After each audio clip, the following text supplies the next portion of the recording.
កោសង្កក់សប៊ូបន្ធូរឆ្លងใจ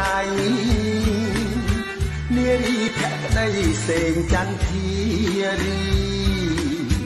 លះបង់ក្តីសុខមុខងារទួនីតិគិតតែសំភីជួយជាតិក្រីក្រហ៊ានកោសង្ស្រីហ៊ានស្ដីតតាំងហ៊ានក្រៅប្រឆាំងអយុត្តិធម៌មិនខ្លាចតាក់ពោះព្រោះពឹងរឹតកតាំងគោលជំហរនិយាយការពិតសេងចន្ទធារីនារីមោះមុតចេញមុខប្រយុទ្ធការពារសោចចរិតជួយជះពន្លឺសង្គមងងឹតធារីដួងចិត្តពិតជាហានខ្លាអោខ្មែរយើងអើយដាច់ឡើយនៅឆ្ងល់កុំយកផ្នែកទល់មិនខ្វល់ដល់ណាត្រូវរួមសាមគ្គីជួយជាតិថែមរាកុំរូថ្លៃថ្លាកញ្ញាធារី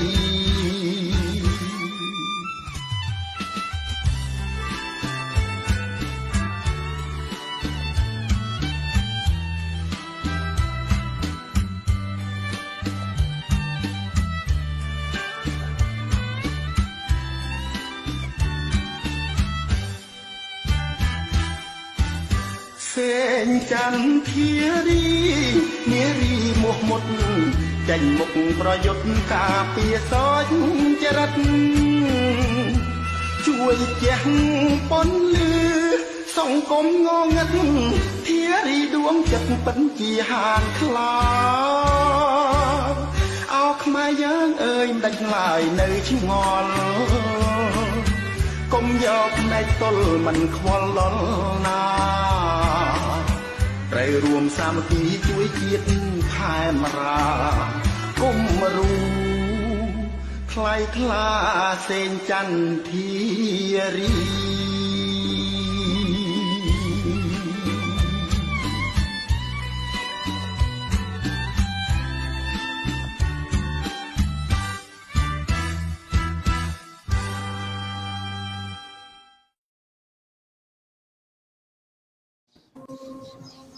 បាទសូមជម្រាបសួរ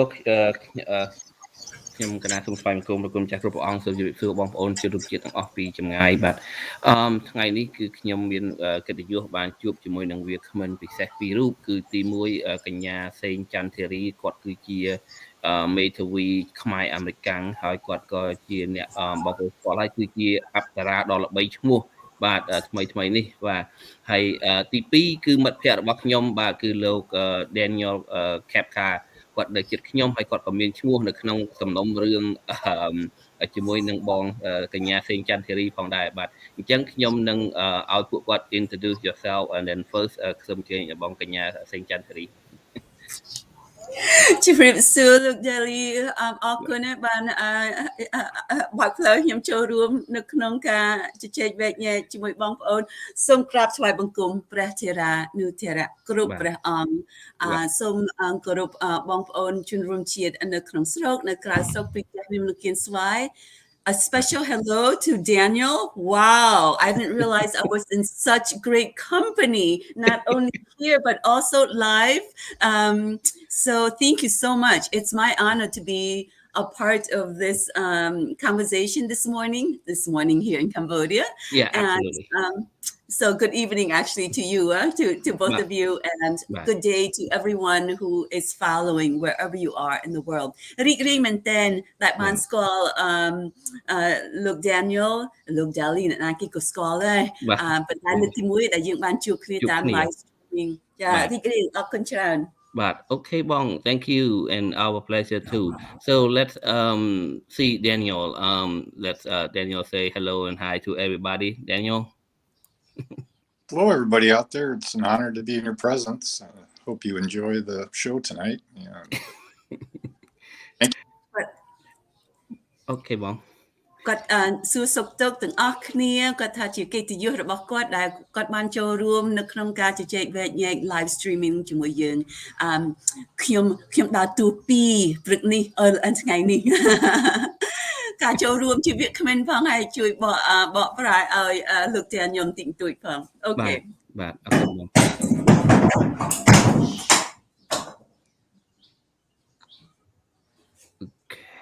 បាទសូមជម្រាបបងប្អូននៅផ្ទះគាត់ថ្ងៃនេះខ្យល់ព្រឹកនេះរៀងខ្យល់បន្តិចមែនតើបាទ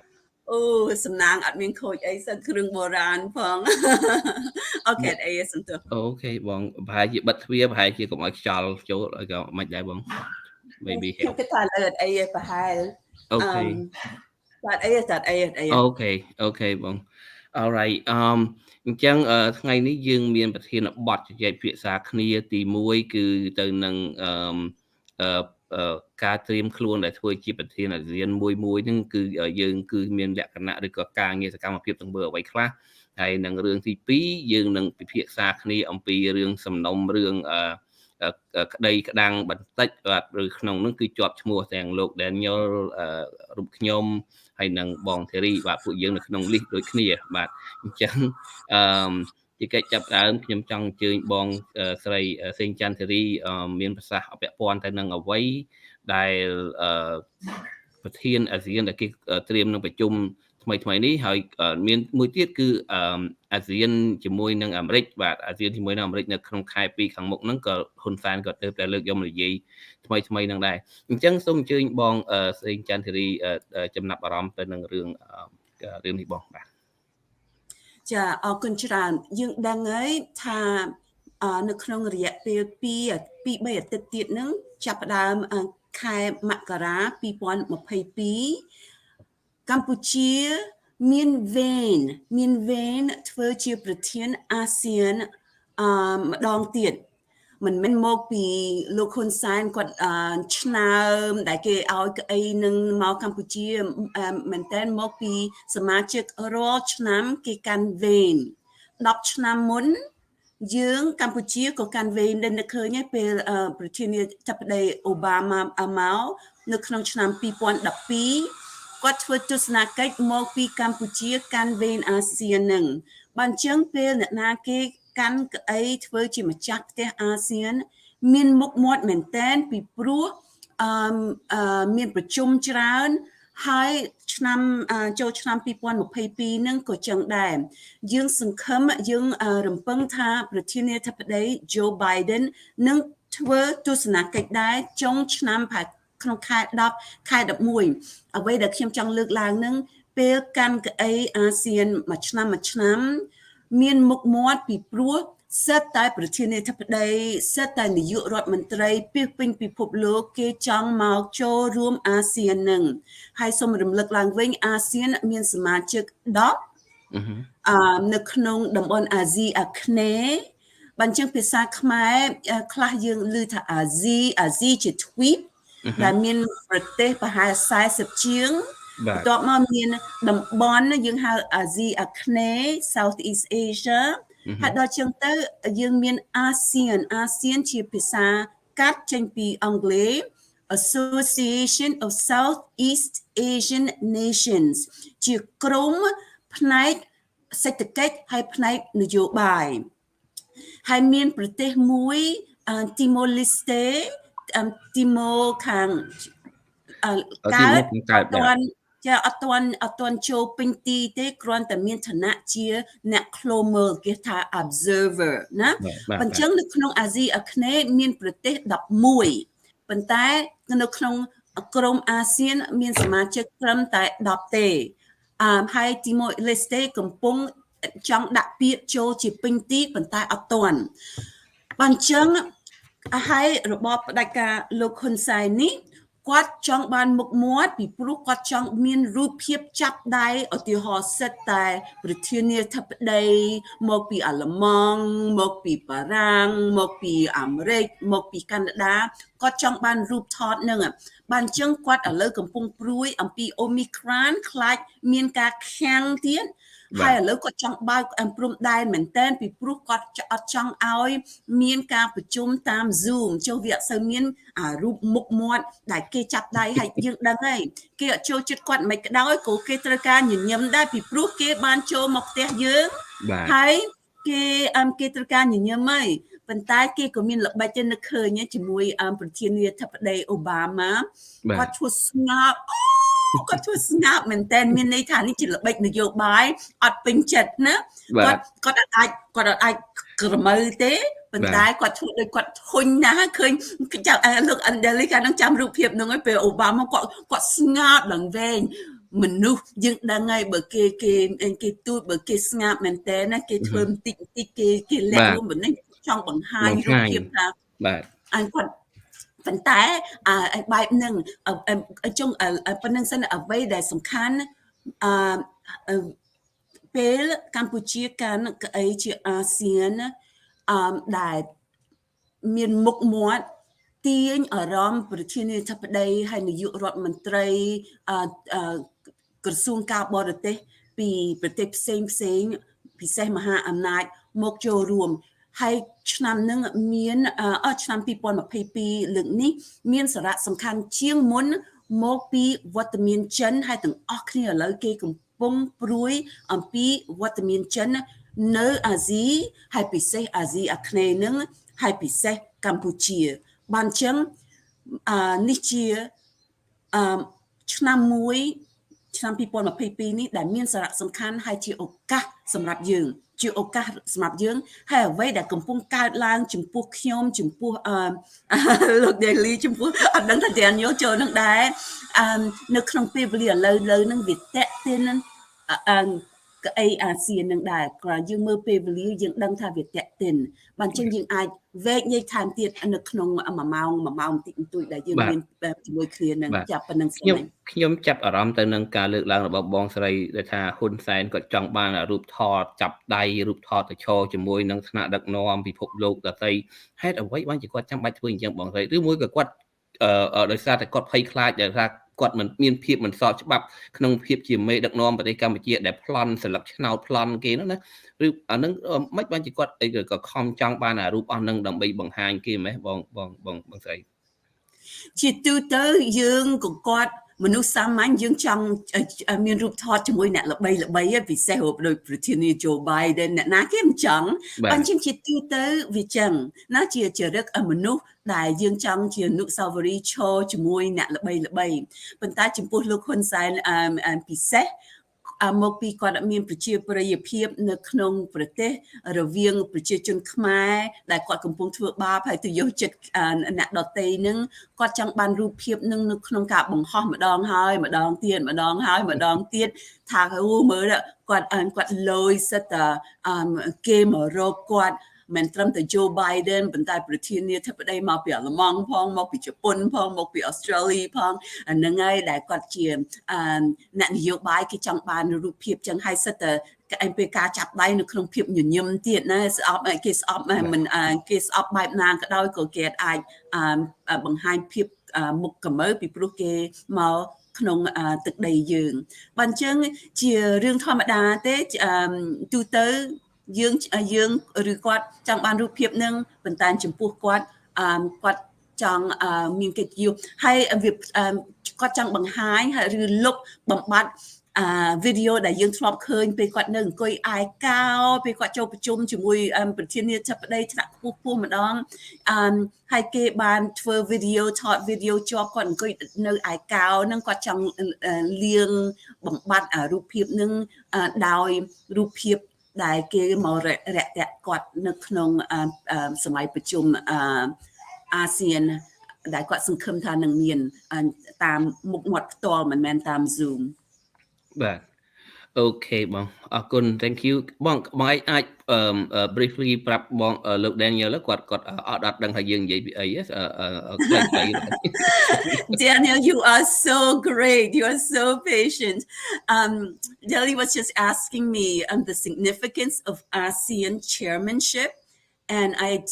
said that in 2022, when Cambodia, in just a few weeks' time, when Cambodia's turn, it is each member state takes turn becoming the chair or the host of ASEAN. ASEAN, as you know, is a political economic grouping of 10 states, and international law, we know that states is the way that we refer to countries. And in the Southeast Asian region, Southeast Asia, we have 11 countries. So East Timor is not a member, but it's only it has observer status. So there are 10 members. The last time Cambodia was the chair of ASEAN was in 2012, and it produced a shock to the world when Cambodia refused to issue a communique, a collective statement because of China. China did not want the South China Sea mentions, so it was completely shut it off, and it was unprecedented in ASEAN history not to have a communique at the end of a major summit. So it will be very interesting to see what happens in 2022 in a few weeks time, and of course, the fact that Cambodia is chair of ASEAN attracts many world leaders to Cambodia. Hun Sen wants that. He wants that photo optic. He wants the optic for the public to see him shaking hands with smiling presidents and premiers from all over the world. So you can imagine the optic of him shaking hand with a smiling President Joe Biden, or the Chancellor of Germany, or the President of France. Of course, even if they don't like him, they have to put on a diplomatic face. So it's very, very important. But I was saying that it's also an opportunity for us, however we see the situation, because the attention will be on Cambodia when it chairs ASEAN, and it has greater significance this time around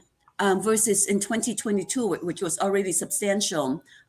because this time around, everyone is focusing on China, and we know that China is very, very present in Cambodia military-wise. So the attention on Cambodia as chair will multiply at least tenfold. So that's the summary. Okay. Very good. Thank you.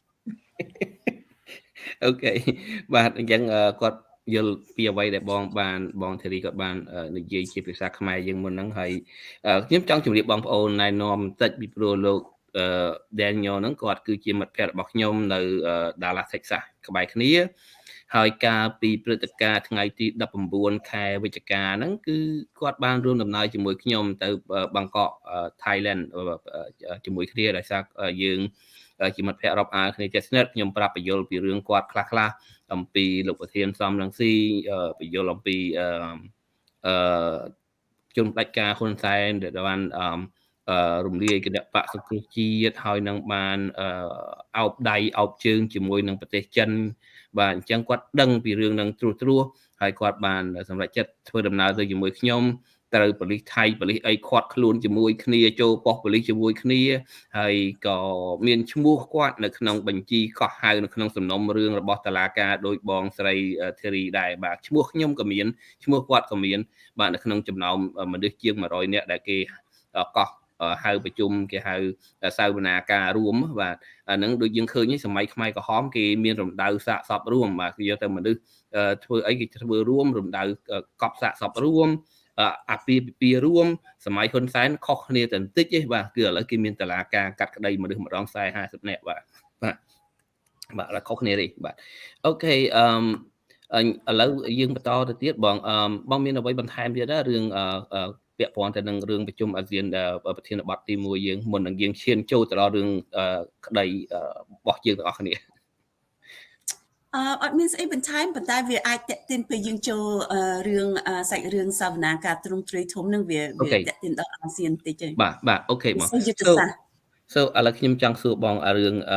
សាវនាការថ្ងៃដែលបងឡើងសាវនាការហ្នឹង មានការចាប់អារម្មណ៍មែនទែនដោយសារឃើញបងកោសក់ឲ្យធម្មតាណាបងយើងជាមនុស្សស្រីគឺស្រឡាញ់សក់ស្រឡាញ់រូបសម្រស់ប៉ុន្តែលះបង់ធ្វើការកោសក់ត្រៀមទាំងអស់ថាបានត្រៀមឲ្យស្លៀកសម្លៀកបំពាក់ជាឈុតអប្សរាចូលទៅខ្ញុំចង់ឲ្យបងជម្រាបបងប្អូនយើងមួយសារទៀតខ្ញុំជឿថាបងប្អូនយើងគាត់ដឹងហើយថាគ្រឿងឈុតអប្សរាដែលស្លៀកទៅនឹងប៉ុន្តែមានបងប្អូនខ្លះគាត់មិនទាន់ដឹងបងអាចបកស្រាយបញ្យល់ការជ្រើសរើសសម្លៀកបំពាក់អប្សរានឹងបាទហើយវាខុសអ្វីទេខុសតោះអ្វីទេការដែលយើងស្លៀកសម្លៀកបំពាក់ឈុតអប្សរាឡើងសាវនាការនេះតើវាខុសអីខ្លះទៅបាទសូមជួយបងសូមបងប្អូនចងចាំថា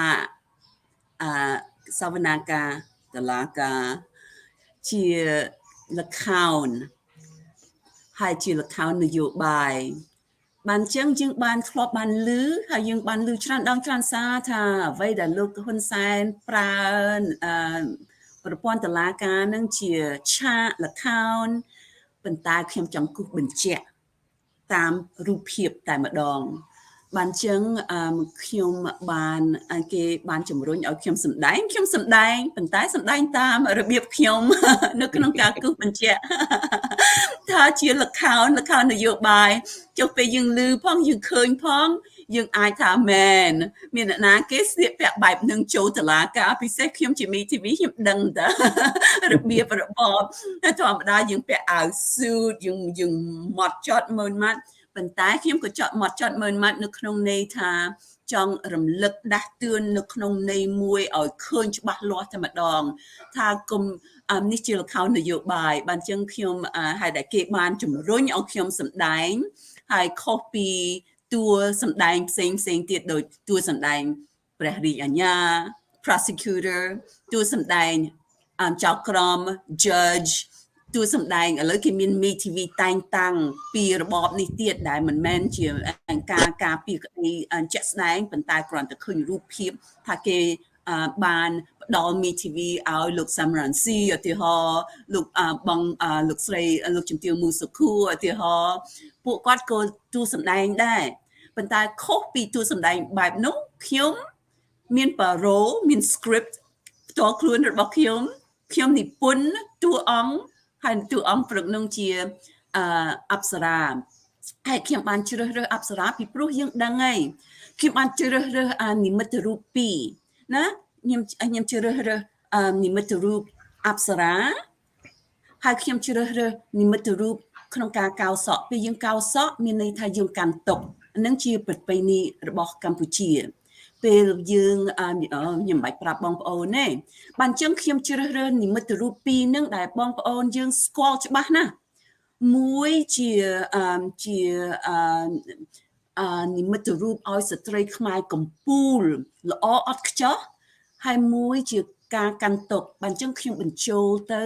ថាយើងឥឡូវពិសេសស្ត្រីខ្មែរកំពុងកាន់ទុកក្រោមរបបផ្ដាច់ការនេះហើយខ្ញុំបានបញ្ចូលពួកបរោះដែរថាតំណាងឲ្យស្ត្រីខ្មែរផងហើយបរោះដែលស្រឡាញ់ពួកគាត់បានចឹងមានន័យថាប្រជាជនខ្មែរទាំងមូលកំពុងកាន់ទុកក្រោមរបបផ្ដាច់ការនេះចាបានចឹងខ្ញុំអានឹងជាអ្វីដែលខ្ញុំបានគិតនៅក្នុងការសម្ដែងពេលខ្ញុំបានចូលសវនាការថ្ងៃទី7ប្រហែលថ្ងៃកន្លងទៅបាទអរគុណបងស្រីបានបញ្យល់អំពីរឿងយើងពាក់នេះបងខ្ញុំឃើញក្រុមខាងគេហ្នឹងគេលើកយកទស្សនៈមកថាយើងមិនគួរស្លៀកសម្លៀកបំពាក់បែបហ្នឹងឡើងសាវនាការគេមិនចង់ឲ្យបងចូលគេចង់ឲ្យបងបដូរខោអាវបដូរអីបងចំណុចហ្នឹងបងបកស្រាយយ៉ាងម៉េចដែរបងបាទកាលនោះខ្ញុំខុសឆ្គងទីពីព្រោះខ្ញុំអត់បានពាក់អប្សរាពេញទីចុះប្រសិនបើពាក់អប្សរាពេញទីអាចមានបញ្ហាពីព្រោះយើងដឹងហើយអប្សរាមានអាវលើឯមែនទេអាចខុសឆ្គងបែបហ្នឹងប៉ុន្តែយើងដឹងហើយអប្សរានេះជាឈុតដែលអត់មានខុសទាស់អីជាកំពូលនៃវប្បធម៌ខ្មែរជាស្នូលហើយ ហើយអ្វីដែលធ្វើឲ្យគាត់ស្ទះមុនដំបូងខ្ញុំអត់ចាប់អារម្មណ៍ទេខ្ញុំចាប់អារម្មណ៍ពេលបានចូលអគារហើយគាត់ប្រាប់ខ្ញុំថាឲ្យខ្ញុំទៅដូរខោអាវពីព្រោះមានវិធានផ្ទៃក្នុងប៉ុន្តែពេលខ្ញុំគិតឡើងវិញទៅពួកគាត់មានបញ្ហាជាមួយខ្ញុំតាំងពីរបងចូលអគារតែម្ដងរបងនៅក្រៅជាប់ដងផ្លូវនោះបានចឹងខ្ញុំហើយលោក Jared Genzer ហើយអ្នកបកប្រែឲ្យគាត់នោះចាប់ផ្ដើមចូលទៅហើយមុនដំបូងខ្ញុំគិតថាអាចមានបញ្ហាជាមួយ Jared Genzer ណាអាចមានបញ្ហាជាមួយ Jared គាត់មានឈ្មោះក្តីប៉ុន្តែគេអាចរលេះអីអត់ឲ្យគាត់ចូលហ្នឹងជាការព្រួយបារម្ភរបស់ខ្ញុំគិតថាគេអាចខាំងខ្ញុំទេប៉ុន្តែទៅនងទៅគេរកឈ្មោះ Jared ឃើញគេរកឈ្មោះអ្នកបកប្រែឃើញគេឲ្យទៅមុនគេថាខ្ញុំអាចចូលបានទេចុះខ្ញុំជាអ្នកណាគេធ្វើអត់ដឹងណាគេស្គាល់ខ្ញុំថាខ្ញុំមានឯកសារមើលខ្យល់ខ្ញុំមានឯកសារចូលសវនាការឯងខ្ញុំថាខ្ញុំជាកូនក្តីគេធ្វើអត់ដឹងហើយមែនតើពេលខ្ញុំគិតទៅមកពីគេបានចុះខ្ញុំបានធ្វើ live streaming ចាស់ឥឡូវខ្ញុំកំពុងធ្វើដំណើរទៅសវនាការហើយខ្ញុំឈុតនេះបើអញ្ចឹងគេដឹងមុនហើយខ្ញុំភ្លេចថាគេបានដឹងថាឃើញខ្ញុំនៅ live streaming គេទៅដល់ទៅគេរលេះបើអញ្ចឹងគេទៅឲ្យខ្ញុំឈរនៅក្រៅប្រហែលរយៈពេល5នាទីគេថាឥឡូវគេទៅសារទៅអន្តរការទៅសួរមេគេសិនរយៈពេលមួយខ្លី5ឬ7នាទីក្រោយមកបានមេគេចេញពីក្រៅមកទាញដៃខ្ញុំចូលទៅអគារហើយដល់ពេលចូលហើយអត់ឲ្យខ្ញុំចូលកន្ទប់សវនាការទៀតគេថាប៉ូលីសដែលមានឯកសណ្ឋានដែលយាមទ្វារចូលចេញចូលសវនាការណាបងមកប្រាប់ខ្ញុំថាខ្ញុំត្រូវការទៅដូរពីព្រោះវិធានផ្ទៃក្នុងអត់ឲ្យខ្ញុំចូលទេខ្ញុំថាសូមបង្ហាញវិធានផ្ទៃក្នុងឲ្យខ្ញុំឃើញបាទហើយដល់គាត់និយាយដែរហើយដល់ក៏ខ្ញុំនិយាយដែរថាសូមខ្ញុំនេះហើយដល់គាត់ដើរចេញទៅអស់រយៈពេល10នាទីក្រោយមកឬ15នាទីក្រោយមកមានកាឡាបញ្ជីមកប្រាប់ខ្ញុំថាមិនគាត់អត់ប្រាប់ប្រធានគាត់ថាចៅក្រមអស់ខ្ញុំអត់ដឹងថាចៅក្រមណាមួយណាចៅក្រមមាន13ណាថាចៅក្រមគាត់ថាប្រសិនបើខ្ញុំមកដូរខោអាវអត់អាចចូលសវនាការបានទេហើយខ្ញុំសួរគាត់វិញថាចៅក្រមមានឲ្យមូលហេតុអីទេខ្ញុំសូមមូលហេតុគាត់ថាគាត់គ្រាន់តែអ្នកផ្ដោសារទេខ្ញុំថាសូមទៅត្រឡប់ទៅចៅក្រមវិញសូមឲ្យគាត់ផ្ដោមូលហេតុពីព្រោះគាត់អត់អាចចេះតែនិយាយបែបហ្នឹងអត់មានមូលហេតុវាអត់ត្រឹមត្រូវទេហើយដល់គាត់ត្រឡប់ទៅវិញទៅអស់រយៈពេលប្រហែល10-15នាទីក្រោយមកហើយពួកខ្ញុំកាលនោះកំពុងនិយាយជាមួយទូតអាមេរិកទូតអូស្ត្រាលីពួកមកពី UN កាលនោះគេតាមដានច្រើនហើយដល់ចឹងទៅពួកខ្ញុំចេះនិយាយលេងថាលើគេប្រហែលកំពុងចុះអត់មានវិធានផ្ទៃក្នុងដែលហាមពាក់អប្សរាខ្ញុំគិតថាមានវិធានផ្ទៃក្នុងតែឥឡូវខ្ញុំគិតថាគេចាប់ផ្ដើមមានណាប៉ុន្តែពួកខ្ញុំនិយាយថាគេឥឡូវប្រហែលកំពុងទៅសេអត់ឲ្យស្លៀកឈុតអប្សរាអីប៉ុន្តែហើយដល់គេបើពួកខ្ញុំចាំយូរពេកចុះធម្មតាភ្លាមយើងចូលសវនាការតែម្ដងលើកនេះឲ្យចាំជាងកន្លះម៉ោងចាស់ជាងកន្លះម៉ោងហើយដល់ចឹងទៅឮថាឥឡូវគេផ្លេចជនជាប់ចោត2នាក់ដែលត្រូវការមានវត្តមាននៅសវនាការខ្ញុំគិតថាពួកយើងទាំងអស់គ្នាគិតថាតម្រាំមានសវនាការបើគេទៅយកមែន1ម៉ោងជាងទៀតនោះចុះពីstart Olympic ទៅព្រៃសរគ្រាន់តែចរាចរអី1ម៉ោងកន្លះបានទេគេថាតាមពិតគេកំពុងទិញពេលវេលាគេកំពុងគិតថាគេធ្វើមិនជាមួយខ្ញុំអប្សរាហ្នឹងហើយប៉ុន្តែគេយូរហើយដល់រយៈពេលប្រហែល10នាទីក្រោយមកចៅក្រឡាបញ្ជីមកជួបខ្ញុំទៀតគាត់ថាអូខេចៅក្រមឲ្យចូលហើយតាមពិតពីរឿងទៅយកអ្នកឃុំឃាំងហ្នឹងជាលេសចុះបើយើងយកមែនយើងត្រូវការចាំតិចណាស់1ម៉ោងកន្លះទៅ2ម៉ោងទៀតហើយ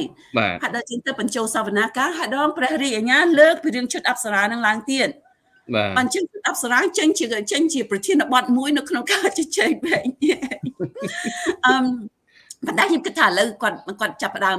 ទៅសេវិធានផ្ទៃក្នុងថាឲ្យមានឈុតអប្សរាប៉ុន្តែពួកខ្ញុំកំពុងនិយាយសើចថាអត់ខាំងអត់ឲ្យខ្ញុំចូលសវនាការមកពីខ្ញុំពាក់ខោអាវខ្មែរបុរាណជានិមិត្តរូបខ្មែរពេញទីប៉ុន្តែយើងពាក់ខោអាវស៊ូតពាក់ខោអាវបរទេសពាក់ ចេញចូលនៅក្នុងសាវនាខ្មែរដល់សេរីថៃប៉ិនយើងពាក់កៅខ្មែរខ្ញុំពាក់កៅខ្មែរពេញទីអត់ឲ្យចូលប៉ុន្តែអ្នកពាក់កៅបរទេសគេឲ្យចូលប៉ុន្តែចុងក្រោយរឿងហ្នឹងវាកើតឡើងចេញជាប្រធានបទប៉ុន្តែពេលពួកគាត់អត់មានមូលហេតុ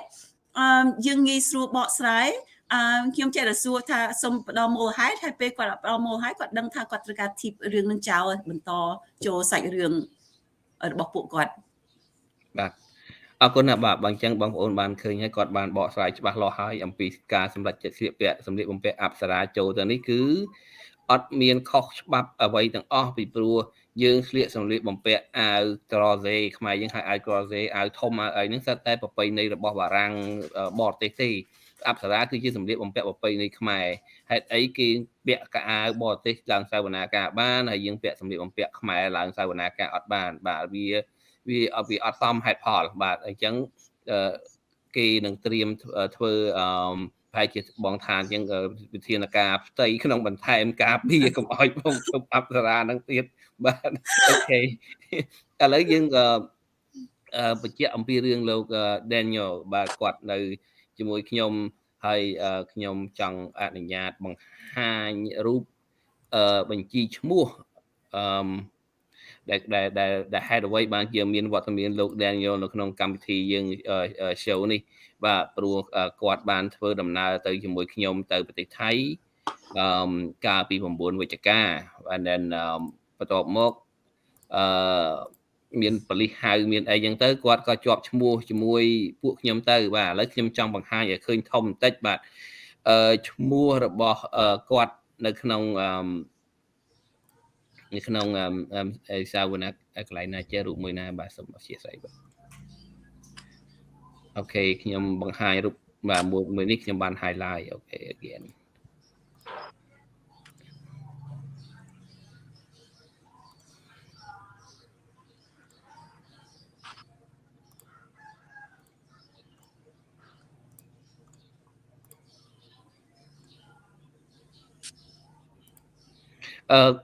ឃើញបាទឃើញឈ្មោះគាត់ទេបងអូ no បាទនេះឈ្មោះគាត់ Daniel កាប់ខាននៅកន្លែងគ្រូខាង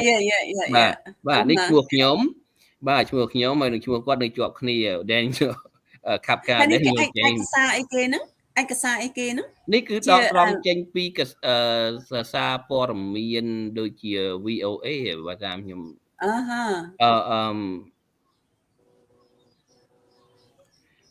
្ញុំចូលទៅមើលមួយសារទៀតចុះនៅក្នុងសារព័ត៌មានIt's a badge of honor VOD ជាភាសាអង់គ្លេសបាទហើយចង់ជម្រាបថាគាត់ក៏បានផ្ដល់កិច្ចសម្ភាសនៅក្នុងអ្នកកាសែត VOD ជនជាតិអាមេរិកកាំងផងដែរនៅប្រទេសថៃហ្នឹងពេលដែលយើងកំពុងតែធ្វើដំណើរហ្នឹងគឺមានភ្នាក់ងារ journalist VOD ជនជាតិអាមេរិកកាំងហ្នឹងបានសម្ភាសជាមួយពួកខ្ញុំហើយនៅលោក Daniel អំពីរឿងដំណើរហ្នឹងឥឡូវចង់អញ្ជើញលោក Daniel ឲ្យគាត់រៀបរាប់ថាហេតុអ្វីបានជាមានឈ្មោះគាត់នៅក្នុងហ្នឹងឲ្យគាត់បកស្រាយហើយបងសេងចន្ទធារីគាត់នឹងជួយសម្រួលបកប្រែជាភាសាខ្មែរបង Okay we turn back to you Mr. Daniel so can you tell us like what happened that brought you into the blacklist of the join with us with 104 I think 142 people 139 so you among them you were the one that like the strangest one you are the purely American. I know we have Cambodian American, we have Japanese American, French American, but you are the American. What so can you tell the people our audience like 930 audience right now that watching us? Can you tell us what brought you there? Why they have your name in there? And okay, go ahead then. Yeah, as you can probably tell, I'm not Asian by birth. I'm actually ដូចអស់លោកដឹងហើយខ្ញុំមើលទៅមិនអាស៊ីទេ actually my family's Slovak from Eastern Europe, but ក្រុមគ្រួសារខ្ញុំមកពីពូជម្បូរខ្ញុំមកពីអឺរ៉ុបខាងលិចប្រទេស Slovak បាទ and Dale has been a dear friend of mine, and he's kept me informed on what's been going on. And ហើយដែលជាមិត្តស្និទ្ធស្នាលរបស់ខ្ញុំគាត់បានផ្ដល់ព័ត៌មានឲ្យខ្ញុំយល់អំពីអ្វីដែលបានកើតឡើងនៅកម្ពុជា And I'm 59 years old, so I remember the Vietnam War and the bombing in Cambodia by the United States. ហើយខ្ញុំមានអាយុ59ហើយខ្ញុំអាចដឹងឮចងចាំអំពីការទម្លាក់គ្រាប់បែកពីសហរដ្ឋអាមេរិកនៅក្នុងសង្គ្រាមវៀតណាមជាមួយអាមេរិក And subsequently that I believe with the U.S. withdrawal from Vietnam left a power vacuum in Southeast Asia that Pol Pot and his followers took advantage of, and as everyone knows, created a Holocaust in Cambodia. ហើយយើងដឹងហើយខ្ញុំយល់ថាពេលអាមេរិកដកខ្លួនចេញពីអាស៊ីអាគ្នេយ៍នៅក្នុងសម័យសង្គ្រាមជាមួយវៀតណាមនោះពេលអាមេរិកដកខ្លួនចេញទៅបង្កើតឲ្យមានទីកន្លែងមួយទី power vacuum ចម្លោះអត់មានអំណាចដែលងាយស្រួលឲ្យពួកខ្មែរក្រហមចូលកាន់មានកម្លាំងហើយយើងដឹងហើយពេលនោះមកមានអ្វីដែលយើងហៅថាជា Holocaust មែនទែនជាអំពើប្រល័យពូជសាសន៍ហ្នឹង And in my family Hitler's regime killed many of my relatives, my uncles and aunts and great grandparents and things were brutally tortured by the Nazis and subsequently executed in concentration camps. So I've always been, sensitive to struggles at a personal level. ខ្ញុំមានបងប្អូនសាច់ញាតិច្រើនមីងពូ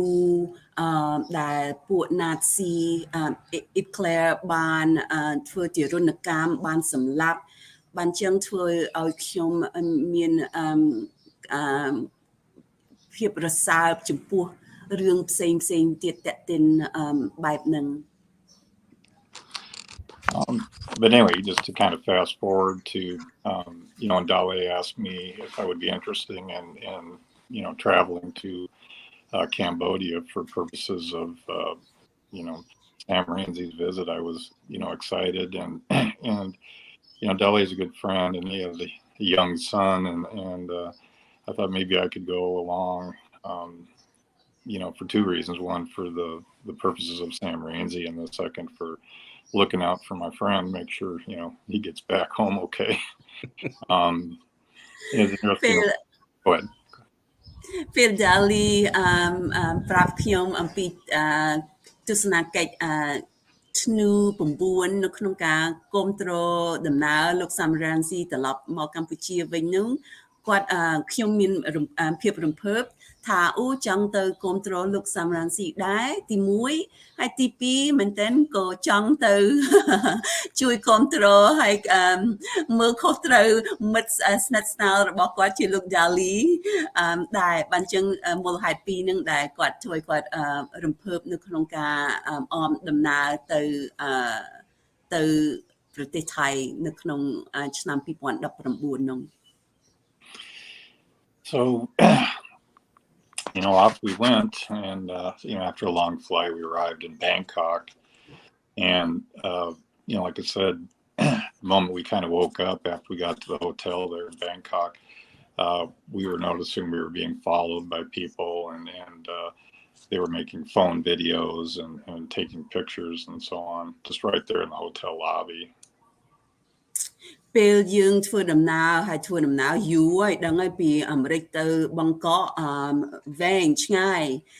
ទៅដល់សន្តាគារហើយយើងមានអារម្មណ៍ថាគេតាមដានយើងគេចាប់ផ្ដើមថតរូបយើងតាមវីដេអូ iPhone ឬទូរស័ព្ទ smartphone ហ្នឹង ហើយយើងមានអារម្មណ៍ថាគេកំពុងតាមដានយើងគេថតរូបជាវីដេអូរូបភាពយើង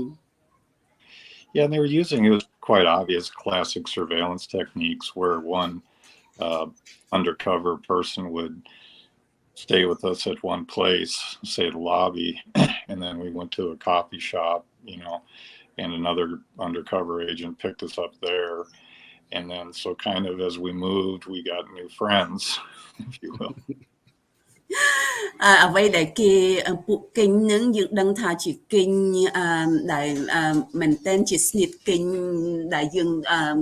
ដឹងឮទាំងអស់គ្នាដឹងឮមានមនុស្សម្នាក់គេចាំយើងទៅហើយពេលយើងទៅកន្លែងញ៉ាំកាហ្វេគេមានមនុស្សម្នាក់មួយទៀតគេចាំយើងទៅប៉ុន្តែពួកនឹងសិតតែពាក់ខោអាវ civil ដូចអ្នកធម្មតាប៉ុន្តែយើងដឹងថា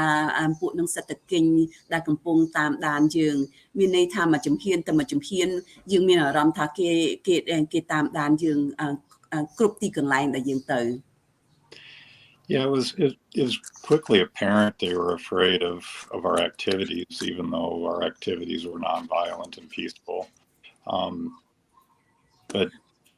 what also impressed me, it seems like, maybe there was informants at the hotel or informants at these other places that, were letting people know that, hey, these guys are here, and so the level of surveillance was very large. I don't know how to put it. ភ្លាមយើងដឹងថាគេតាមដានយើងហើយគេយកចិត្តទុកដាក់ប៉ុន្តែអ្វីដែលហើយគេខ្លាចថាគេខ្លាចពួកយើងប៉ុន្តែពួកយើងអត់មានធ្វើអ្វីពួកយើងអមដំណើរដោយសន្តិវិធីអត់មានធ្វើអ្វីខុសច្បាប់ប៉ុន្តែអ្វីដែលធ្វើយើងភ្ញាក់ផ្អើលការតាមដាននឹងវាមានភាពទ្រង់ទ្រាយធំហើយគេដូចបានរៀបចំមុនដូចគេមានអ្នកដឹងជំហានយើងមុនហើយចេញជាប្រព័ន្ធតែម្ដងមិនមែនតូចតាចទេបានចឹងធ្វើយើងចាប់អារម្មណ៍ថាអស្ចារ្យមែនទែន Yeah, and the first significant incident is we were in a van, 6 of us and the driver, heading towards the Cambodian border, and this was I can't remember if it was the day before or 2 days before the night. It was a day before. It was on November 8th, okay. On the evening, November 8th, that we were there. Yeah. Okay. មានព្រឹត្តិការណ៍មួយដែលយើងចាប់អារម្មណ៍មែនតើជាថ្ងៃ8វិច្ឆិកាមួយថ្ងៃមុនថ្ងៃ9ដែលជាថ្ងៃលោកសំរ៉ាន់ស៊ីបានប្រាប់ថាគាត់នឹងធ្វើដំណើរមកវិញប៉ុន្តែព្រឹត្តិការណ៍ហ្នឹងយើងចាប់អារម្មណ៍ពេលយើងកំពុងធ្វើដំណើរនៅក្នុងឡាន van មួយយើងមានគ្នា6នាក់រួមជាមួយអ្នកបើកបរ And yeah, we were in a van, and then the Thai, I don't know if they were military police or just regular police. I don't know, but they look like military uniforms. But they had a checkpoint that we had to go through. And then when we got up to the actual checkpoint itself, they came in and asked for all our passports, including the driver, who was just Thai. And they were looking at him very closely. And then came back and put a Thai military policeman in the van with us, and didn't tell us, where we were going or what the purpose of this was. And the policeman told the driver where to go, and then we ended up, I believe, it was Sakeo police headquarters there. Yeah, where we were brought into a room. បានជាយើងព្រឹត្តិការណ៍ហ្នឹងធ្វើយើងចាប់អារម្មណ៍ពីព្រោះយើងកំពុងធ្វើដំណើរទៅទិសដៅព្រំដែនហើយតាមផ្លូវមានប៉ូលីសនៅក្នុងឯកសណ្ឋានមិនទៅប៉ូលីសជាយោធានៅពេលឯកសណ្ឋានយោធាគេខាំងយើងហើយគេមកចាប់ផ្ដើមសុំមើលឯកសារពិសេសយកប៉ាសពតរបស់យើងតែម្ដងរួមជាមួយឯកសារអ្នកបើកបរហើយគាត់ចុះគាត់ឆៃគាត់មានដឹងអីបានចឹងពិនិត្យឯកសាររបស់យើងពិសេសប៉ាសពតនឹងលម្អិតមែនតែនហើយបន្ទាប់មកគេដាក់យោធាម្នាក់នៅក្នុងឡានយើង ហេតុប្រាប់យើងថាទៅណាគេគ្រាន់តែបញ្ជាឲ្យបើកបរហ្នឹងទៅកន្លែងដែលគេអត់បានប្រាប់យើងបានអញ្ចឹងនៅក្នុងពេលវេលាមួយហ្នឹងទី1គេយក passport យើងទី2ដាក់យោធានៅក្នុងឡានយើងហើយបញ្ជាឲ្យអ្នកបើកបរទៅបើកបរបន្តទៅមុខតាមអត់ហេតុប្រាប់យើងថាទៅកន្លែងណាប៉ុន្តែយើងគិតថាពេលយើងទៅដល់នោះប្រហែលនៅកន្លែងសកៅហើយយ៉ាងសកៅអញ្ចឹងហ៎បាទស្រះកែវបាទខេត្តស្រះកែវបាទ Yeah, and you know, they brought us, and then we ran into another group who I was unfamiliar with. Dele maybe knew who they were. But we were all in a conference type room, and they, you know, again took our passports and photographed us individually and photographed our passports. យើងទៅដល់កន្លែងទីស្នាក់ការរបស់គេនឹងហើយនៅសកៅនឹងយើងបានឃើញក្រុមមួយទៀតខ្ញុំអត់ស្គាល់ក្រុមនឹងទេប្រហែលលោក Dele អាចស្គាល់ហើយគេប្រមូលយើងដាក់នៅក្នុងកន្ទប់មួយដូចកន្ទប់ប្រជុំអញ្ចឹង conference room ដូចកន្ទប់ប្រជុំហើយម្ដងទៀតគេមើល passport គេថតរូបគេដេញដោលពិនិត្យ passport របស់យើងទាំងអស់គ្នានោះ You know, I must say, you know, that they were very cordial. They didn't treat us badly. In fact, they fed us, and you know, we, as best we could, given the language differences, you know, shared our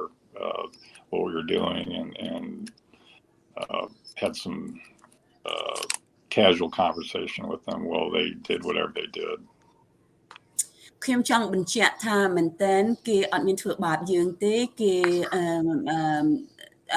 សមរម្យគេបានផ្ដល់ម្ហូបអាហារឲ្យយើងហើយយើងក៏បានបញ្យល់គេថាកិច្ចការយើងជានីតិវិធីដោយសន្តិវិធីហើយ And you know, after I guess it was maybe 2 hours we were there, and then they just released us, you know, without any further comment, and we went on about our business. យើងនៅនោះប្រហែលខ្ទង់2ម៉ោងហើយបន្ទាប់មកគេប្រឡែងយើងទៅ That was it for that incident, but you know, the second incident we all went out as a group with some of the other folks that were as part of this mission, if you will, and had dinner, outdoor dinner. មានព្រឹត្តិការណ៍មួយទៀតដែលគួរចាប់អារម្មណ៍ដែរយើងបានធ្វើដំណើរជាក្រុមមួយទៅញ៉ាំបាយល្ងាច And then we, you know, after dinner we all, you know, got into the TikToks, you know, to go back to where we were staying, and we probably got, I don't know, maybe half a block from where we were picked up, and Thai police in tactical gear pulled us over, and but they were, you know, very rude. ពេលវេលានោះពេលយើងកំពុងប្រជុំជួបជុំគ្នាជាក្រុមធំមួយញ៉ាំបាយនៅកន្លែងនៅក្រៅហើយពេលយើងត្រឡប់មកវិញយើងកំពុងជិះតុកតុកនោះពាក់កណ្ដាលផ្លូវពួកប៉ូលីសថៃឬយោធាប៉ូលីសថៃដែលគេពាក់ក្អៅជាស្នៀតជាស្នៀតគេបានឈប់យើងម្ដងទៀតហើយពួកនេះពួកក្រុមនេះពួកនេះមិនមែនសមរម្យដោយលើកមុនទេពួកនេះអត់សមរម្យទេ And you know, I guess I'd gotten accustomed to the previous experience where they were very cordial, and so I was taking pictures of these police officers and taking pictures of our people in the group, and passport pictures. Yeah, the police were taking passport pictures, our pictures, but I was just taking pictures of the incident, and the officer in charge got very angry with me and demanded me to delete the photos and sent over a police officer. So I had to go through my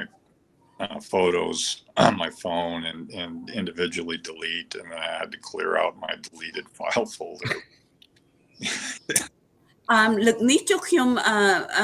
ចង់ចាំព្រឹត្តិការណ៍ទី1ពេលពួកយោធានឹងគាត់សំរុំគាត់យើងជជែកមានគ្នាទៅសំរុំហើយលើកនេះគាត់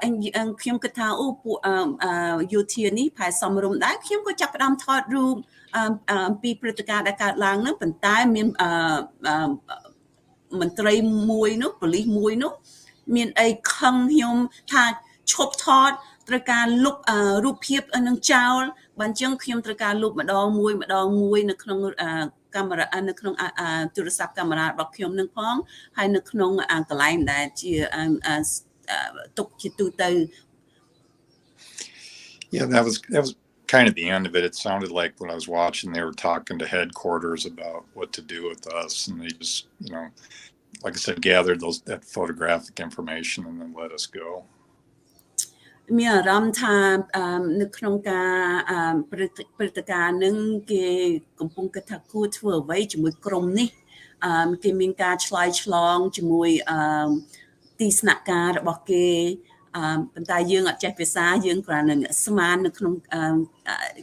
មានពេលវេលាដែលគេឆ្លើយដែលយើងឃើញថាគេកំពុងឆ្លើយឆ្លងធ្វើឲ្យយើងចាប់អារម្មណ៍ថាគេកំពុងគិតថាគួរធ្វើអ្វីជាមួយក្រុមយើង And then we went back to the motel and kind of talked about what happened, and then went to sleep. And បន្ទាប់មកយើងត្រឡប់ទៅhotel របស់យើងទៅហើយជជែក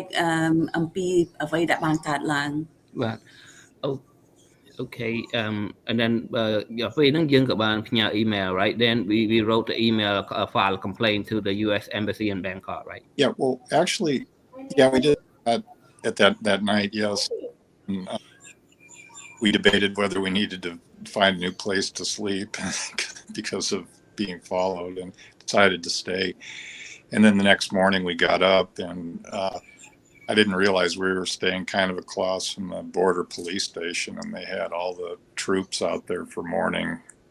roll call. Looked like a huge military presence of police officers. យើងកំពុងគិតថាគួរនៅកន្លែងនឹងដែរឬគួររកកន្លែងអូតលថ្មីនៅក្នុងការស្នាក់នៅពីព្រោះយើងដឹងថាគេតាមដានយើងហើយក៏អត់ចាប់អារម្មណ៍ថាកន្លែងយើងស្នាក់នៅនឹងវាជាប់កន្លែងព្រំដែនដែរហើយពេលភ្ញាក់ឡើងឃើញសិតទៅយោធាគេមកមានវត្តមានពេញមុខយើងតែម្ដងថាគាហ្នឹងបាទពេញមុខសន្តាគារតែម្ដងវ៉ាវបាទប្រហែលប៉ុន្មានអ្នក20អ្នក30អ្នកប្រហែលជាខ្ទង់ចន្លោះពី20ទៅ30អ្នកបាទវ៉ាវហើយគេមាន accent ឋានជាយោធាតែម្ដងណា Yeah ពួកមាន both a full uniform and then undercover agent, like they pretend like they a truck driver, they pretend like the people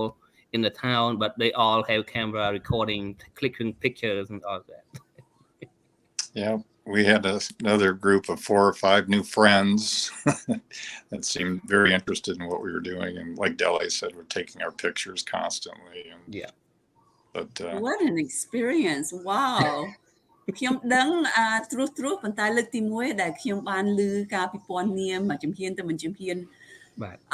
it must have been, were you scared? I mean, it's tense. I guess at first I was scared, and then after a while,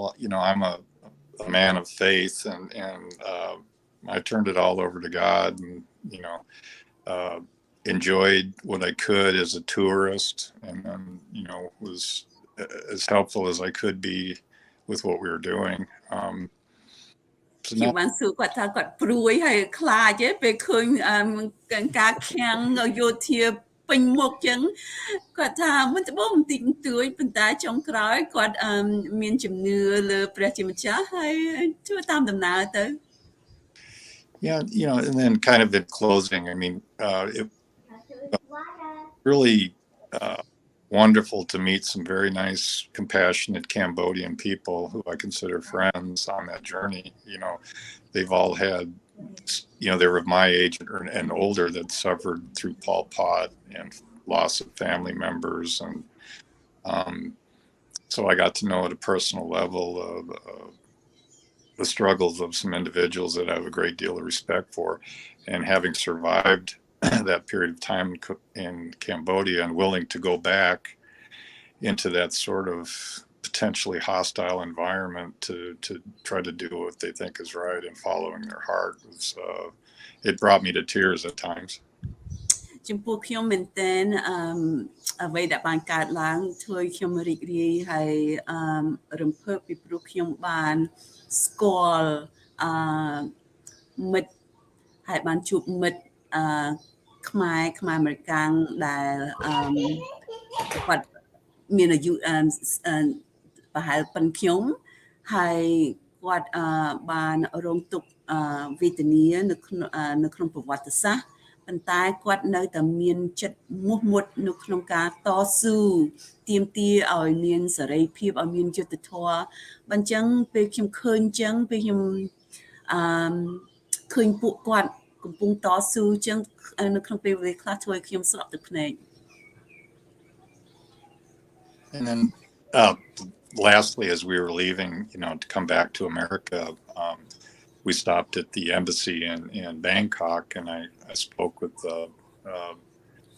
embassy consulate on the telephone and explained what had all happened and turned in a report, that Thailand were interfering with the peaceful mission and giving details. And he said they were well aware of it and they'd been monitoring the situation closely. He said, yeah, you're probably lucky you didn't get into Cambodia because they'd probably thrown you in jail. And he said he liked Cambodian jails. So, but we flew home. យើងចាប់ផ្ដើមរៀបចំត្រឡប់មកផ្ទះវិញខ្ញុំក៏បានទៅជួប embassy ធ្វើកិច្ចការ consular នៅទូតអាមេរិកហើយបានរាយរាប់បានផ្ដល់របាយការណ៍ហើយគាត់បានឆ្លើយតបវិញថាពួកគាត់នៅទូតអាមេរិកហ្នឹងក៏កំពុងហើយបានតាមដានសភាពការនឹងដែរហើយគាត់បានលើកឡើងថាសំណាងហើយតែញោមឯងអត់បានចូលកម្ពុជាបើបានចូលកម្ពុជាប្រហែលគេបោះចូលនៅក្នុងពន្ធនាគារបាត់ហើយ And after a lengthy flight, we finally got home and tried to absorb everything that had happened. So, ហើយដល់ត្រឡប់ទៅផ្ទះវិញដោយធ្វើដំណើរវែងឆ្ងាយហើយពេលវេលានោះក៏គិតសារឡើងវិញអ្វីដែលបានកើតឡើង Yeah, I guess in closing, I'd just like to say it was a real honor and a privilege to be a part of that. So, thank you. ពេលជាភាសាចុងក្រោយនៅពេលវេលាឥឡូវនេះខ្ញុំមិនចង់បញ្ជាក់ថាមែនតើជាខ្ញុំមានកិត្តិយសហើយមានមោទនភាពណាស់ដែលខ្ញុំបានចូលបេសកកម្មដោយសន្តិវិធីនោះឯង Okay, thank you Dan for sharing about your thought. So he got his name in the list and me as well, the same as you. Dan, do you have any question for her since she's a lawyer? Well, I guess, my first question under Cambodian law, I don't quite understand how I could be charged with treason in a Cambodian citizen having the country. And I guess thirdly, not doing anything treasonous. And I'm going by American law, so that just seemed rather peculiar, more of a paintbrush accusation that they applied to everybody. Yeah, គាត់បានលើកឡើងថាគាត់ឆ្ងល់បន្តិចថាគាត់ជាអាមេរិកាំងហើយគាត់យើងឃើញអាមេរិកាំងស្បែកសគាត់ឆ្ងល់ថានៅក្រោមច្បាប់កម្ពុជាថៃប៉ុនគេចោទគាត់ថាគាត់ក្បត់ជាតិមិនចឹងគាត់ឆ្ងល់គាត់គិតថាវាអ្វីដែលយើងបានលើកឡើងអត់មានមូលដ្ឋានគាត់គេលាបចឹងទៅណាលាបពណ៌ចឹងទៅជា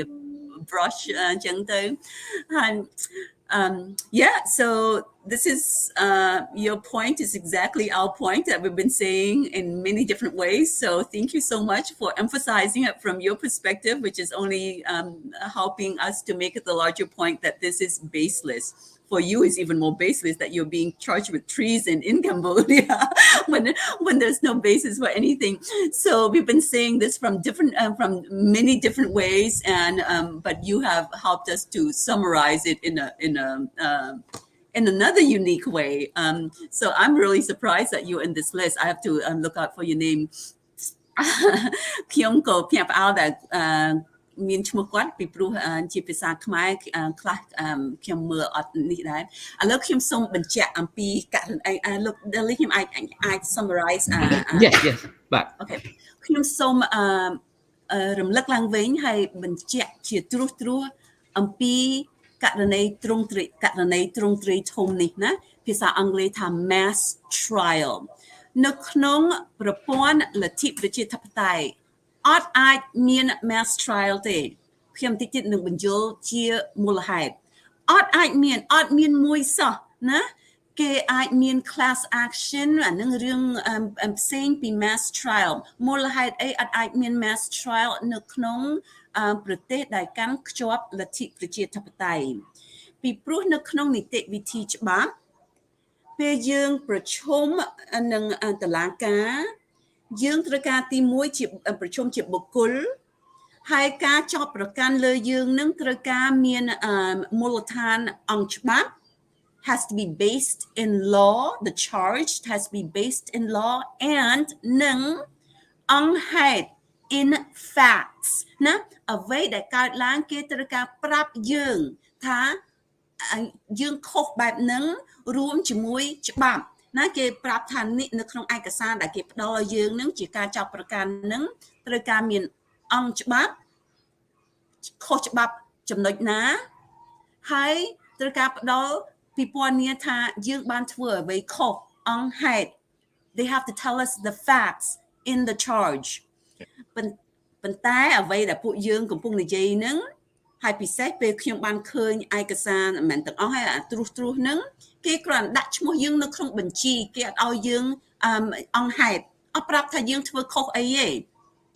ឡូវថ្មីនេះយើងដឹងថាគេបានផ្ដោតអារម្មណ៍ទៅលើវិជ្ជការថ្ងៃទី9 2019ប៉ុន្តែមុននោះនៅខ្ញុំអត់ដឹងសោះហ្មងថាអត់ដឹងថាពីតេតិនដល់ឯកសារហ្នឹងផងពេលវេលាហ្នឹងផងបានចឹង mass trial សវនាការទ្រង់ទ្រាយធំអាចកើតឡើងនៅក្រោមតែរបបកុម្មុយនីសឬផ្ដាច់ការពីព្រោះវាប្រឆាំងនឹងលទ្ធិប្រជាធិបតេយ្យដែលតម្រូវឲ្យមនុស្សម្នាក់ឆ្លើយតបដោយខ្លួនហើយមានការចោទប្រកាន់ផ្ទាល់ខ្លួនលើអង្គច្បាប់ផងហើយអង្គហេតុផងប៉ុន្តែនៅក្នុង mass trial ករណីទ្រង់ទ្រាយធំបែបនេះគេបូកសរុបយើងគេមើលយើងគ្រាន់តែតួលេខគេអត់បានបញ្ជាក់រឿងជាក់ស្ដែងចុះទម្រាំជាក់ស្ដែងមួយត្រូវការរពេលវេលាចូលឆ្នាំហើយ50-60ឆ្នាំទម្រាំម្ដងប្រាប់ដេញដោម្ដងម្នាក់ទៀតដេញដោបានចឹងឥឡូវគេបូកសរុបនឹងវារំលោភដោយធ្ងន់ធ្ងរ due process នីតិវិធីដ៏ត្រឹមត្រូវហើយពាក្យនីតិវិធីដ៏ត្រឹមត្រូវនឹងជាភាសាបច្ចេកទេសណាភាសាអង់គ្លេសយើងហៅថា due process មានសារៈសំខាន់មែនទែននៅសហរដ្ឋអាមេរិកប្រសិនបើរដ្ឋរំលោភគ្រាន់តែមួយចំណុច due process អាចធ្វើឲ្យករណីនឹងរំលាយចោលដោយភ្លាមហើយអាចធ្វើឲ្យមនុស្សដែលជាក្រិតជនជាក់ស្ដែងមានសេរីភាពមកពីរដ្ឋបានរំលោភនីតិវិធីដ៏ត្រឹមត្រូវវាមានសារៈសំខាន់បែបនឹងឯងបានចឹងនេះជារូបភាពទ្រង់ទ្រាយធំដែលប្រទេសកាន់លទ្ធិប្រជាធិបតេយ្យជាក់ស្ដែងអត់អាចមានបានពីព្រោះវាប្រឆាំងនឹងគោលការណ៍ snow ជា due process ហើយនៅក្នុងករណីនឹងមាន139នាក់ដែលជាករណីធំមួយដែលយើងហៅថា mass trial ហ្នឹងគេបានបែងចែកចេញជាពីរក្រុមមួយមាន42នាក់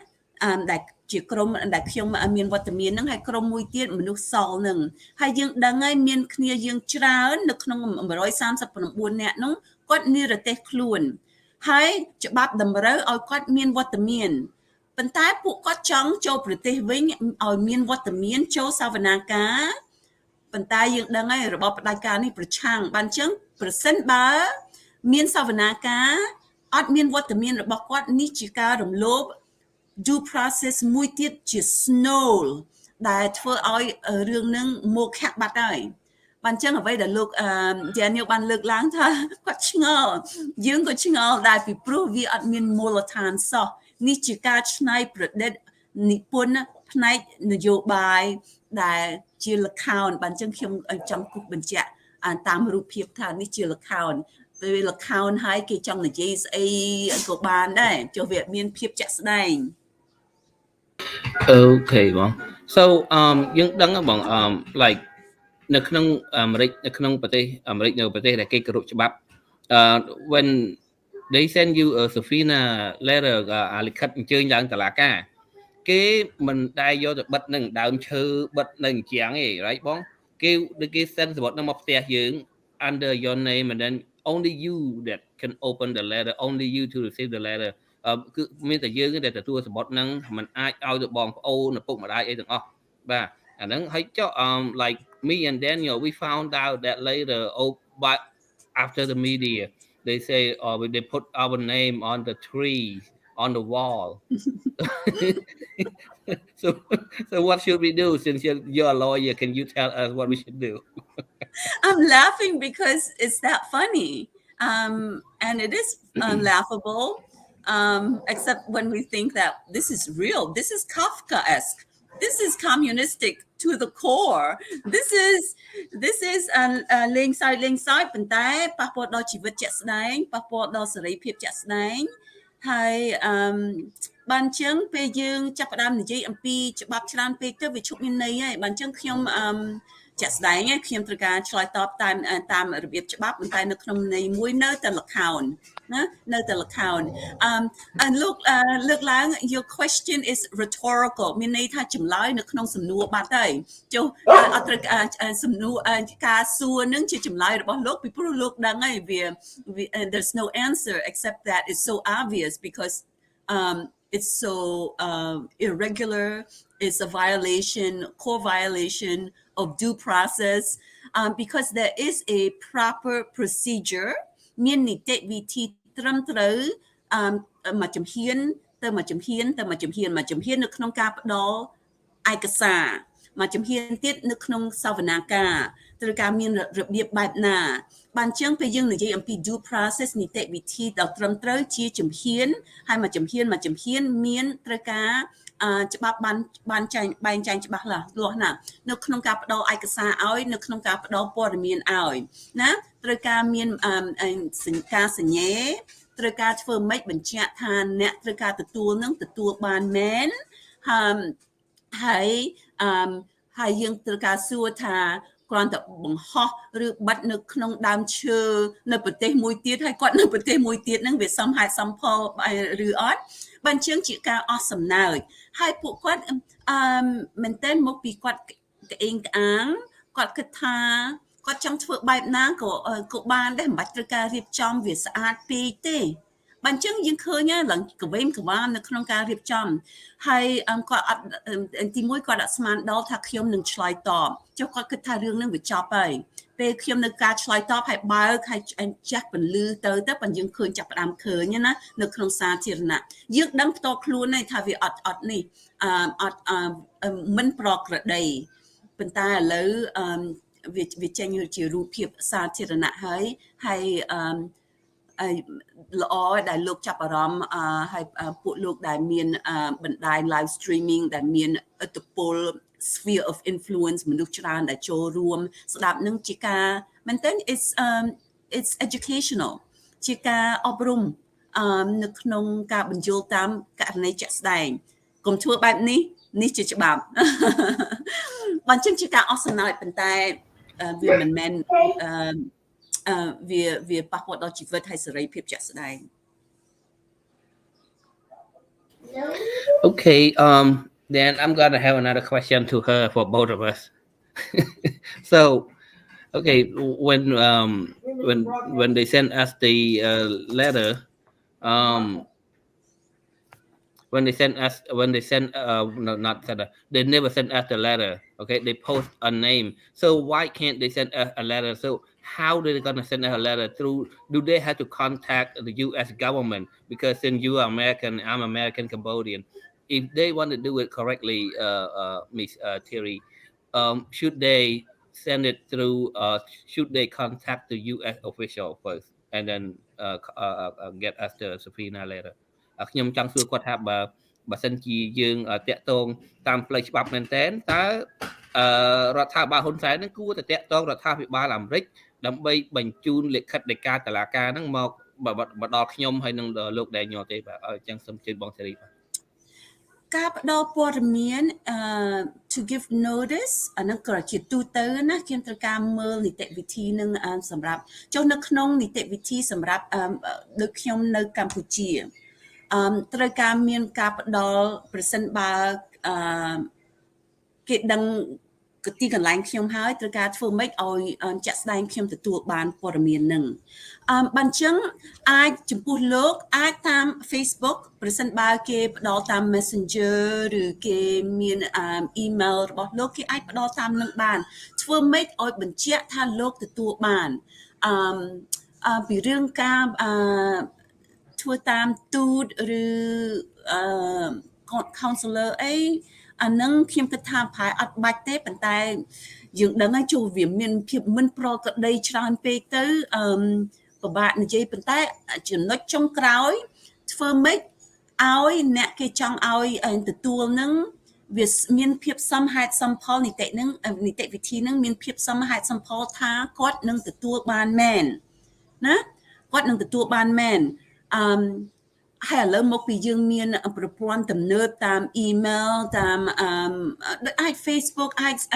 ធ្វើម៉េចឲ្យមានការទទួលបានមែនប៉ុន្តែគ្រាន់តែបោះដាក់ផ្លាកនៅលើដើមឈើឬនៅកន្លែងណាដែលយើងឮជាចរចាំអារ៉ាមអានឹងវាអត់សមហេតុសមផលទេហើយត្រូវការឯកសារនឹងត្រូវការមានឈ្មោះអ្នកណាគេបានផ្ដល់ឲ្យពេលវេលាណាតាមរបៀបណាហើយលោកបានទទួលត្រូវការមានការសញ្ញេឬមានស្នាមអីថាលោកចាក់ស្ដែងបានទទួលមែនឲ្យតែមានបែបហ្នឹងទៅធ្វើម៉េចឲ្យ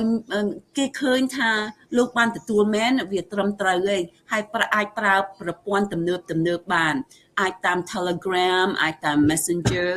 ឲ្យតែបញ្ជាក់ហើយអ្នកឲ្យនឹងមានសិទ្ធឲ្យហើយអ្នកទទួលនឹងជាក់ស្ដែងអាចបានទទួលមែនតាមរូបភាពក្តីតាមការសញ្ញេក្តីប៉ុន្តែមកពីគេធ្វើនៅក្នុងភាពលយថាគេចង់ធ្វើមិនក៏បានហើយយើងដឹងថាចុងក្រោយជាការគំរាមកំហែងប៉ុន្តែចំពោះពួកយើងដែលអត់ខ្លាចវាសភាពការវាចេញជាចឹងហើយប៉ុន្តែអំពីនីតិវិធីវាមុខខាក់តាំងពីដើមមកអត់ហើយតែមុខខាក់ឲ្យពិបាកនិយាយអំពីដែលអាចកើតឡើងហើយ we can't speak about hypothetical because from the very beginning the violation against due process has been so grossly violated that it makes the whole situation null and void so it's really hard to talk after that about the details of the law when the initial entryway is completely null and void. Mokha. Thank you. Okay, Daniel, you have any question? No, just stuff to think about, but no, I'm good. Thank you. Okay. All right. So have you responded in any official way? Have you I'll send you we talk afterward. We communicate afterward. All right. Lastly, Dan, do you have anything to say to Cambodian people that are watching you? 1,100 people right now listen to you, Dan. Well, I just appreciate the opportunity to be of service however I can. I appreciate your struggle, and you're all very strong people. And I wish the best for each and every one of you, that you bring Cambodia into a modern times where you have input into your government and can take care of your communities and your families and your friends the way we all should. So again, I just thank you for including me in this small way to help you with that. ខ្ញុំមែនតើសូមអរគុណដែលមានឱកាសចូលរួមចែករំលែកផ្នែកតូចមួយនៅក្នុងការតស៊ូរបស់បងប្អូនប្រជាជនខ្មែរទាំងអស់គ្នាបានចឹងខ្ញុំសូមអរគុណដែលខ្ញុំមានឱកាសនេះហើយខ្ញុំសូមសរសើរបងប្អូនដែលកំពុងតស៊ូពីព្រោះមានឧបសគ្គច្រើនហើយវាពិបាកបានចឹងចំពោះខ្ញុំមែនតើជាការថ្លែងអំណរគុណហើយនៅក្នុងការបើកផ្លូវឲ្យខ្ញុំចូលរួមក្នុងផ្នែកតូចមួយនេះក្នុងនីតិវិធីតស៊ូដោយសន្តិវិធីរបស់បងប្អូនបាទអរគុណ Okay so ឥឡូវ I think we time is being past 1 hour and 15 minutes we still have some time but Bong Tilly she might have something to say any message Bong it's every year autocratic regimes not just this Hun Sen regime or រាល់ឆ្នាំ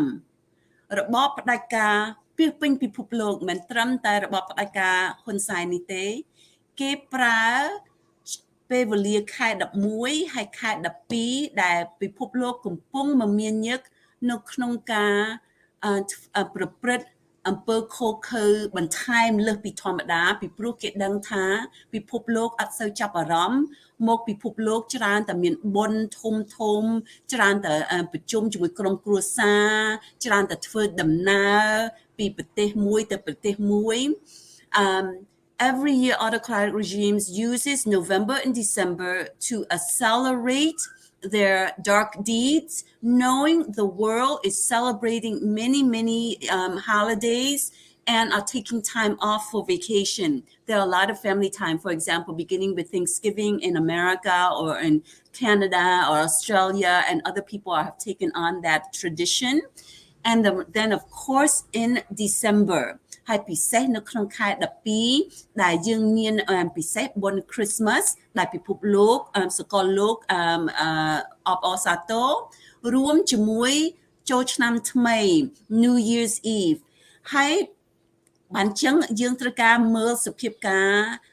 ដែលកំពុងកើតឡើងឥឡូវហ្នឹងក្នុងបរិបទនឹងឯង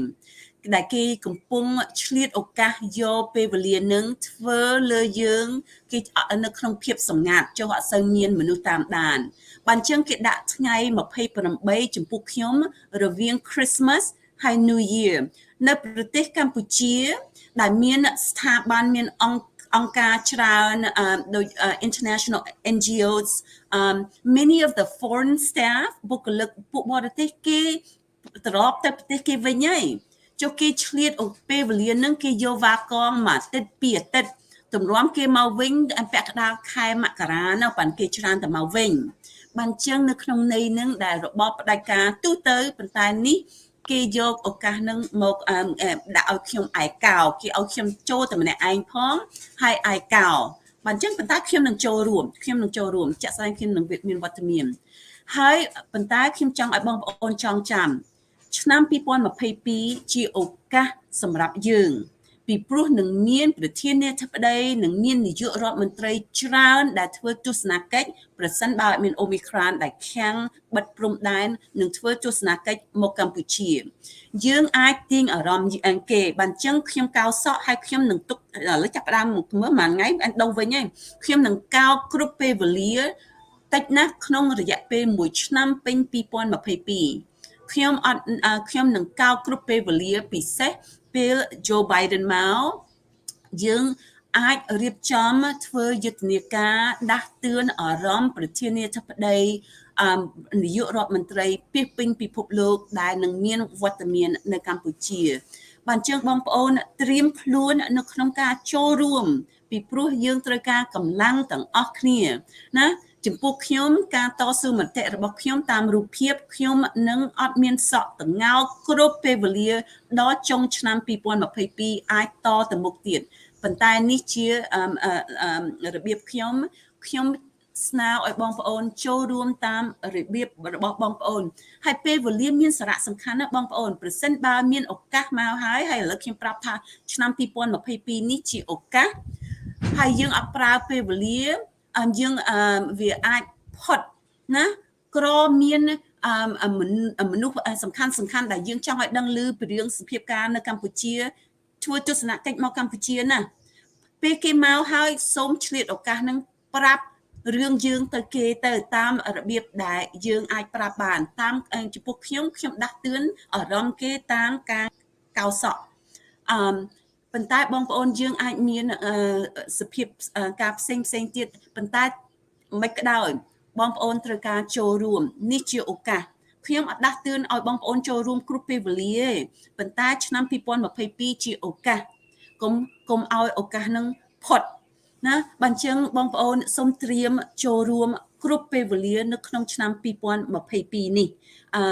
ឥឡូវយើងអត់ទាន់ឃើញជំហានជាក់ស្ដែងប៉ុន្តែសូមត្រៀមខ្លួន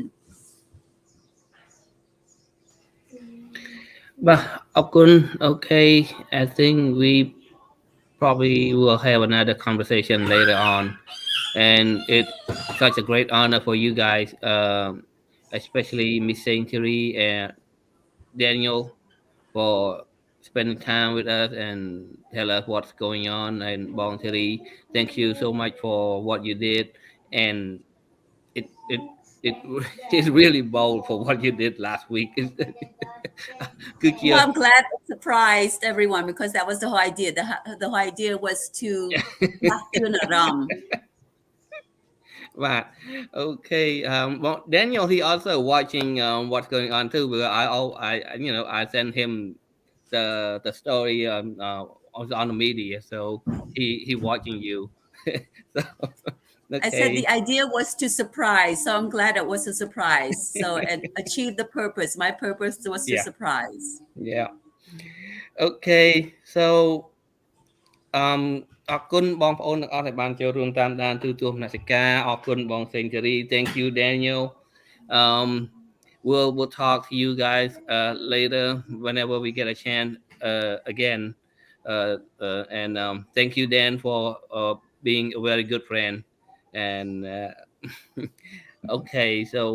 បងសេងធារីអរគុណបង so អញ្ចឹងខ្ញុំចាក់បទចម្រៀងដើម្បីបញ្ចប់កម្មវិធី and then we will talk on later and we'll get contact. Okay បង thank you. Bye bye everybody. អរគុណជំរាបលាទាំងអស់គ្នាបាទ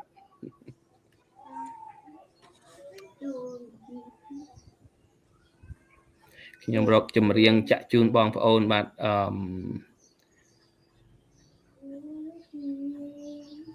Okay.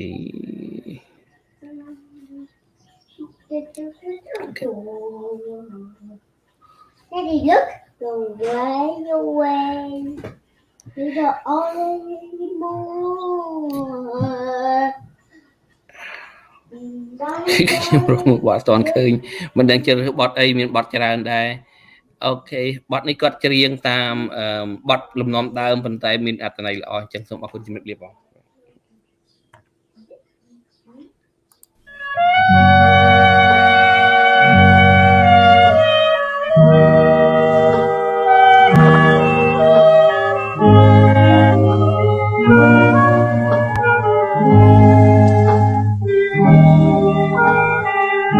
ភូមិកគីធំដែលខ្ញុំធ្លាប់ស្គាល់ធ្លាប់បានតទល់ប្រហាយាកុងនឹកឃើញយុគមួយងងឹតសូនសងភ្លៀងធ្លាក់ដីផងកំពុងបាញ់ខ្មាំងខ្ញុំលូនកាត់វាលននេះឡើយកាត់ក្របមកត្រែងត្រង់ស្រទាប់ដោះលាយកូនរាំង ខ្មាំងរៀបបាញ់អូនបងយកទ្រូងពាំងមិត្តបងដៃត្រង់បាញ់ខ្មាំងសិនខ្សៃអូនអ្នកហុចក្របប្រាប់ឲ្យបងបាញ់អូមិត្តសំឡាញ់ធ្លាប់មានថ្វីដៃទប់យ៉ាងឈ្នះហើយអូនហើយកុំភ័យ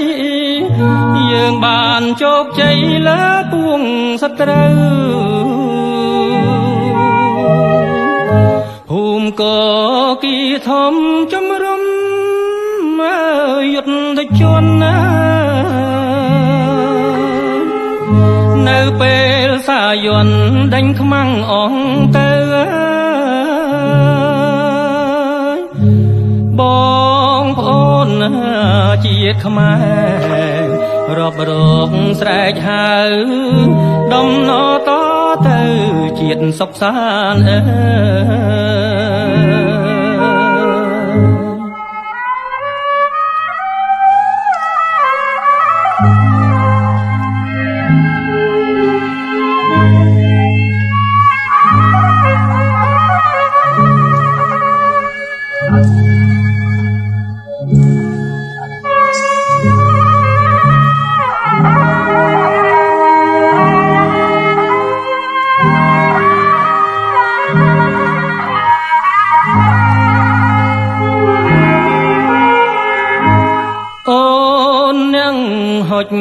ក្របប្រាប់ឲ្យបងបាញ់អូមិត្តសំឡាញ់ធ្លាប់មានថ្វីដៃទប់យ៉ាងឈ្នះហើយអូនហើយកុំភ័យយើងបានជោគជ័យលើពួងសត្រូវភូមិកគីធំជំរុំយុទ្ធជនណានៅពេលសាយ័ន្តដេញខ្មាំងអងទៅបងប្អូនជាតិខ្មែររាប់រកស្រែកហៅដំណតទៅជាតិសុខសាន្ត